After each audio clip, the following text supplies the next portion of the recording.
Seja um determinado reparo ou simples manutenção, as reformas dos prédios fazem parte da rotina dos condomínios. Porém, no caso dos edifícios tombados pelo patrimônio histórico, essas intervenções exigem a observação de certas peculiaridades. É o que você vê agora na reportagem de Silvana Monteiro.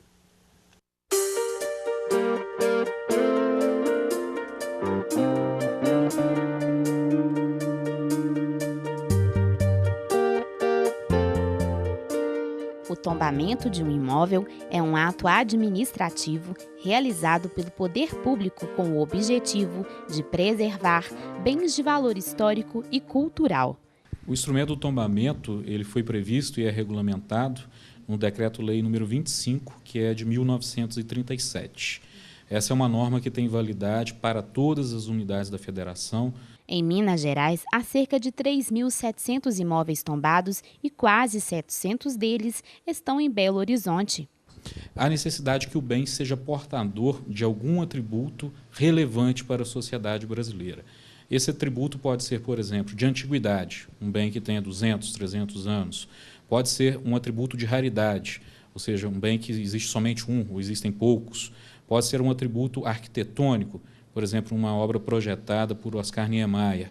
O edifício Niemeyer foi projetado no início da década de 50 pelo mestre da arquitetura brasileira Oscar Niemeyer. 20 anos mais tarde, ele foi tombado pelo patrimônio histórico e cultural do município de Belo Horizonte. Suas curvas sinuosas, inspiradas nas montanhas de Minas, revelam um dos mais belos cartões postais da cidade. O edifício Niemeyer tem proteção especial em áreas específicas. As partes mais significativas e que têm que ser efetivamente preservadas e conservadas como tal são as fachadas, ou seja, toda a edificação, a volumetria da edificação, ou seja, a forma, o desenho dessa edificação e as áreas comuns. Apesar de ser um imóvel particular, o valor simbólico para a coletividade é o que justificou o tombamento do prédio. Porque, na verdade, a propriedade privada só se legitima se ela cumprir a sua função social.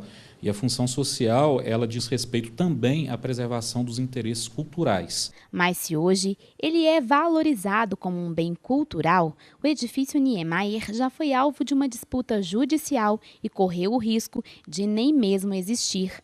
Ao elevar a obra, em final de 54, o prédio teve uma interrupção nas suas obras por motivo de uma ação pública impetrada sobre a alegação de que no entorno da Praça da Liberdade só se poderiam haver prédios públicos. Tramitou-se todas as instâncias de justiça e isso ficou, a última instância foi dada a sentença final, favorável, obviamente, à dona Lúcia Machado.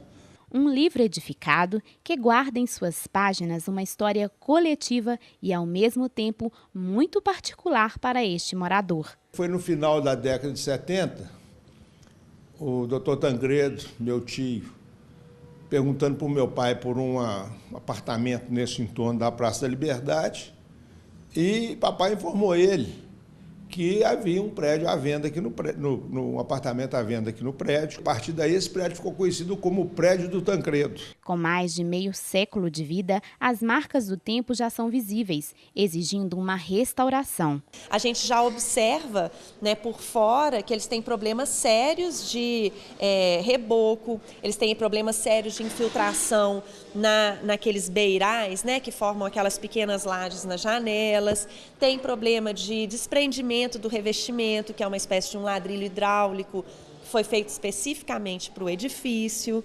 Restaurar nos dias atuais um prédio construído na década de 50 exige interação com a modernidade, um desafio para os condôminos. O Niemeyer, na sua visão fantástica, resolveu deixar o prédio todo aberto.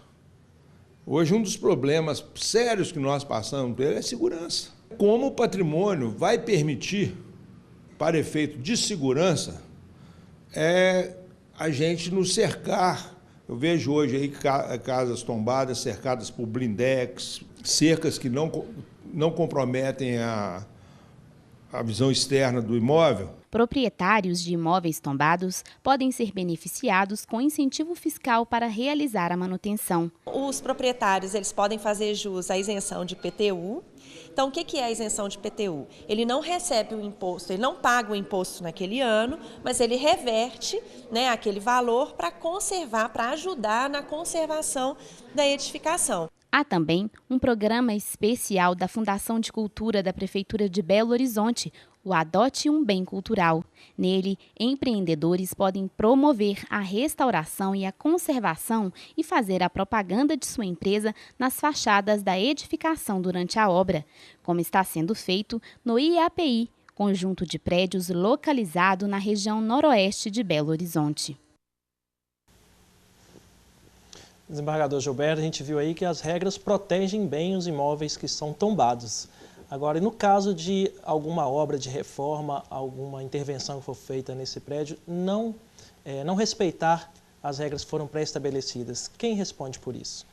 Veja bem, isso depende se tratando de prédio particular ou público.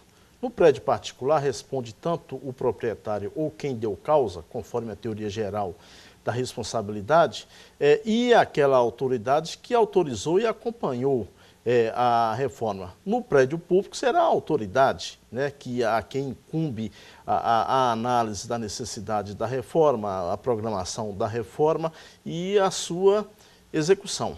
Né? E caso haja efetivamente uma responsabilização, ou seja, seja indicado quem é o culpado, ele vai pagar uma multa correspondente a 50% do valor do dano, que normalmente são multas altas em função de que esses danos são também valorados em cifras bem expressivas.